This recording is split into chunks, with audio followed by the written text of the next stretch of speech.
this episode, we're going to make the idea of a data life cycle feel practical and real, because beginners often hear that phrase and picture an abstract diagram rather than the day-to-day choices that determine whether privacy is protected or quietly undermined.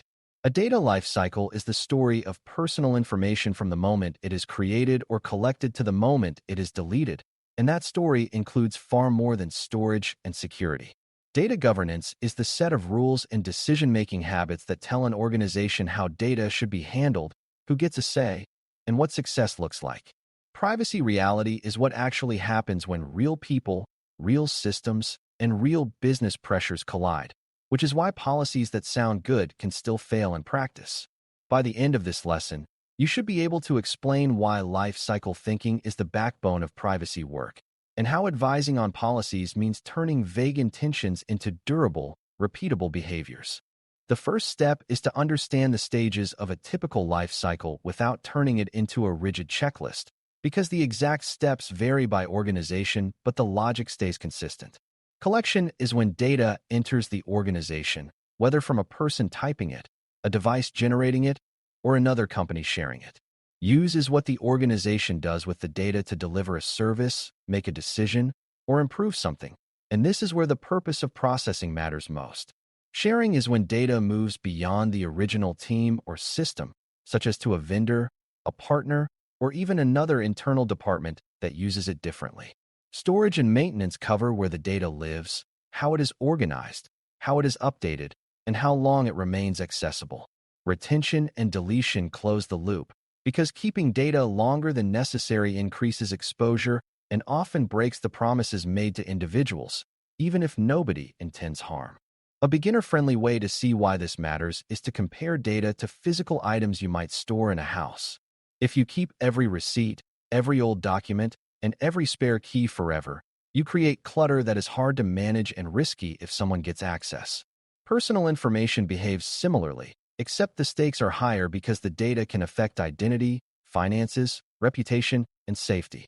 The privacy reality is that organizations tend to collect more than they need, keep it longer than they should, and share it more widely than they realize, often because it is easier than making careful decisions.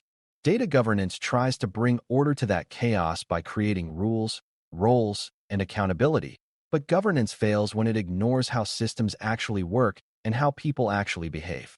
Advising on life cycle policies means closing that gap so governance matches reality, not wishful thinking. Now focus on what a policy is supposed to do in a life cycle context, because policies are not magic words that change behavior by themselves. A policy defines the organization's expectations, but it must also make it possible for people to comply without constant confusion or exceptions. For example, a retention policy that says keep data only as long as needed sounds responsible, but it is not actionable until someone defines needed in a way that different teams can apply consistently. A classification policy that labels data as sensitive is helpful, but it becomes real only when the label changes handling requirements, like access restrictions, sharing rules, and deletion timing. A collection policy that says collect only what is necessary becomes meaningful only when forms, apps, and scripts are designed to avoid capturing extras.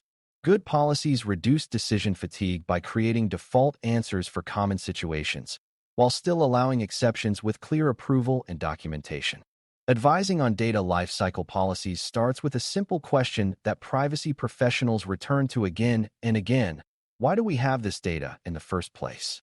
Purpose is the anchor that connects privacy promises to governance decisions, because the purpose determines what is appropriate to collect, what is appropriate to use, and how long it should exist.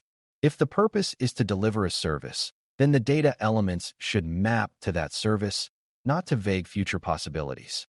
If the purpose is legal compliance, then retention might be driven by a required time frame, but even then you should limit access and delete promptly when the time frame ends. If the purpose is analytics, then you should consider whether aggregated or de-identified forms could meet the need with less risk. When purpose is unclear or constantly expanding, privacy reality turns into privacy drift, where data is repurposed because it is convenient rather than justified. Collection is often the easiest stage to get wrong, because it happens early and seems harmless. but it sets the ceiling for future risk. Beginners should understand the difference between data that is required to provide a service and data that is optional or collected for convenience. When organizations ask for optional data without a clear explanation, individuals may feel pressured, confused, or misled, and that is a privacy problem even if the information is not highly sensitive. Policies should encourage designing collection so it is minimal, context-appropriate, and aligned with what people expect in that moment. This also means discouraging hidden collection, such as capturing more fields than the user sees, or collecting background signals without a clear reason. A life cycle-aware policy can require teams to justify each data element and to review collection periodically, because what was necessary at launch may no longer be necessary later. Use and sharing are where privacy reality often diverges the most from governance, because data moves quickly and people assume internal sharing is always safe. A life cycle policy should recognize that the risk of misuse increases as more people and systems touch the data. Internal sharing can create harm when teams use data in ways the person would not expect, such as using support tickets to train unrelated models or using employee data in performance systems without clear notice and fairness safeguards. External sharing increases risk further because the organization loses direct control, and even strong contracts do not prevent every mistake. Advising on policies here means setting clear boundaries around acceptable uses, documenting the logic, and requiring review when data is used for a new purpose. It also means defining what approvals are needed and what evidence must be kept, so decisions are not lost in email threads and memory. Storage and maintenance sound technical, but from a privacy perspective, they are really about exposure and accuracy over time. The longer data exists, the more opportunities there are for unauthorized access, accidental disclosure, or improper use. Policies should address where data is allowed to reside, how it is organized, who can access it, and how changes are tracked, because these choices determine whether the organization can answer basic questions about what it holds. Maintenance also includes data quality, because inaccurate data can lead to unfair decisions, such as denying a service or misidentifying a person. Beginners sometimes think privacy is only about secrecy, but privacy includes fairness and correctness, which is why policies should require processes for updating and correcting personal information when appropriate. When governance ignores the maintenance reality, organizations end up with stale datasets that nobody trusts but nobody deletes, which is a classic privacy risk pattern. Retention is the stage where governance is most likely to be aspirational, because deleting data feels scary to organizations. People worry they might need it later for analysis, troubleshooting, or legal defense, so the easiest path is to keep everything. Privacy reality, however, is that keeping everything creates a bigger target and makes it harder to respond to rights requests, incidents, and audits. Advising on retention policy means helping the organization set retention periods that match the purpose, the legal requirements, and the actual operational needs, rather than vague fear. It also means defining retention triggers, such as when the relationship ends, when an account is closed, or when a contract expires, so the clock is not ambiguous.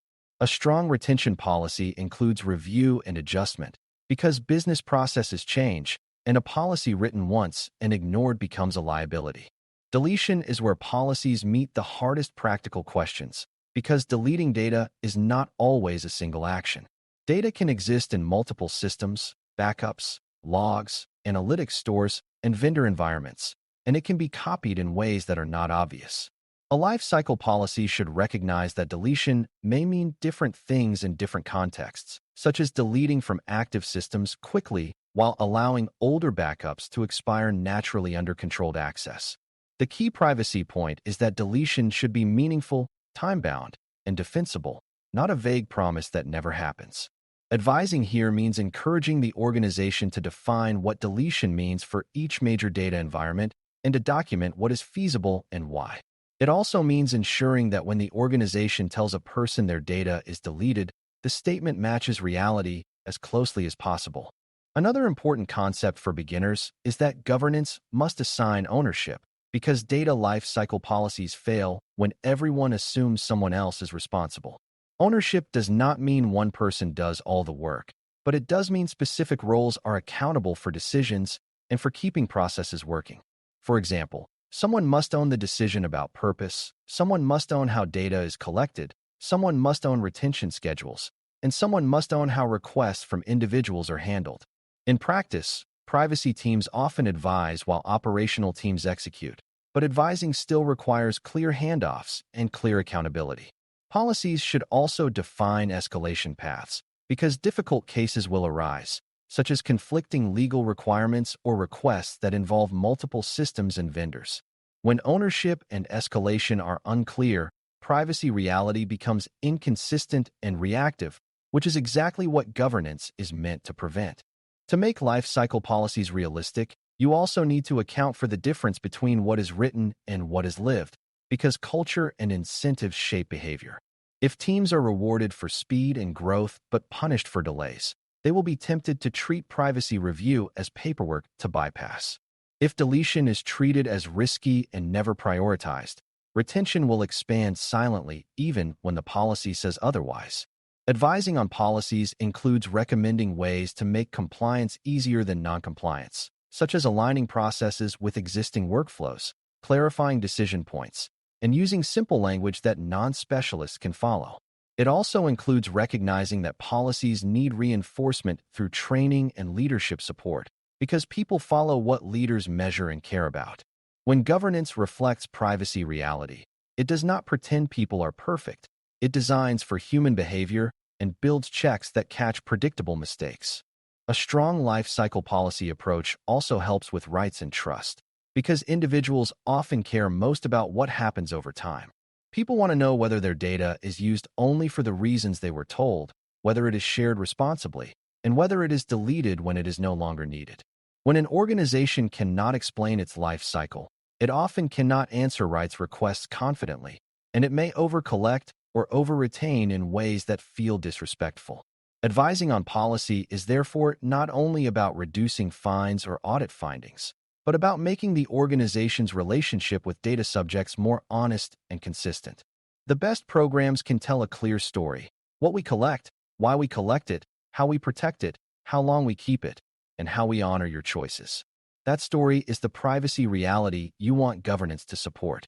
As we wrap up, remember that advising on data lifecycle policies is about building a bridge between principles and day-to-day decisions. So privacy is not just a slogan, but a predictable way of operating.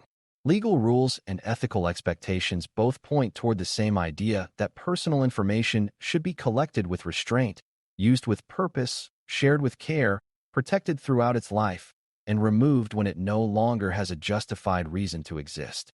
Data governance gives the organization the structure to do that consistently, but only if governance is grounded in how data actually flows, how systems actually store copies, and how people actually make decisions under pressure. When you learn to think in life cycle terms, you gain a practical lens that applies to almost every privacy question you will face, from a new sign-up form to a vendor partnership to a retention debate. Task 3 matters because it trains you to help organizations move from vague promises to real, durable practices that respect data subjects while still supporting legitimate business needs. Thanks for listening. For more audio courses, daily newsletters, and more, please visit DailyCyber.News.